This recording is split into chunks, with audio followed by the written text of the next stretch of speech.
ఎప్పటికప్పుడు తాజా వార్తలను అందిస్తున్న డి న్యూస్ లోకల్ కు స్వాగతం.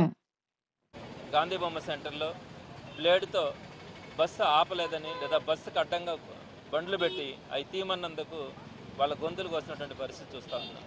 ఎంతో దాష్టికాలు చూస్తూ ఉన్నాం. ఎంతోమందిని చిన్న చిన్న కారణాలతో ఉట్టికి చంపేసినటువంటి పరిస్థితులను కూడా చూస్తూ ఉన్నాం.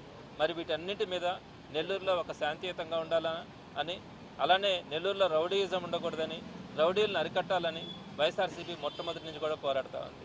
మొట్టమొదటి నుంచి కూడా వైఎస్ఆర్సీపీ సామాన్యుల పక్షాన్ని నిలబడి మాట్లాడుతూ ఉంది. ఈ క్రమంలో ఎస్పీ గారు ఒక డెసిషన్ కూడా తీసుకున్నారు.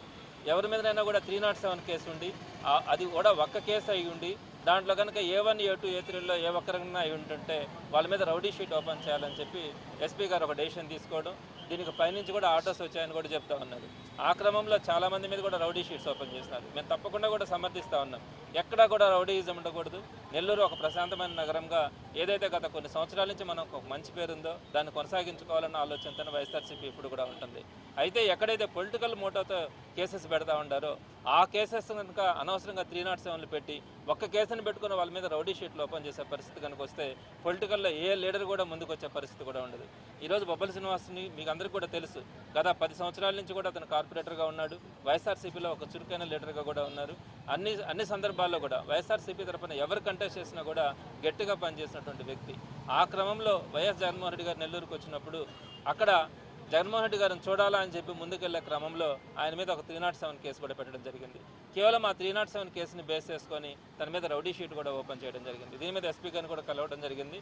ఇలా పొలిటికల్ మోటోతో ప్రారంభమైనటువంటి కేసెస్ ఎక్కడైనా కూడా పొలిటికల్ ఇంట్రెస్ట్ మీద ఏ విధమైనటువంటి అఫెన్స్, ఆయన చేతిలో కర్రలు కానీ కత్తులు కానీ అలాంటివి కూడా ఉండవు, ఎప్పుడు కూడా ఉండవు. ఆ సందర్భంలోనే కాదు, అలాంటి వ్యక్తి కూడా కాదు.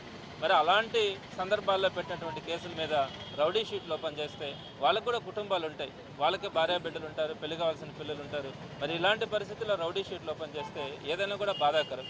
మరి ఇలాంటి పరిస్థితులన్నింటినీ కూడా ఎస్పీ గారికి ఎక్స్ప్లెయిన్ చేయడం కూడా జరిగింది.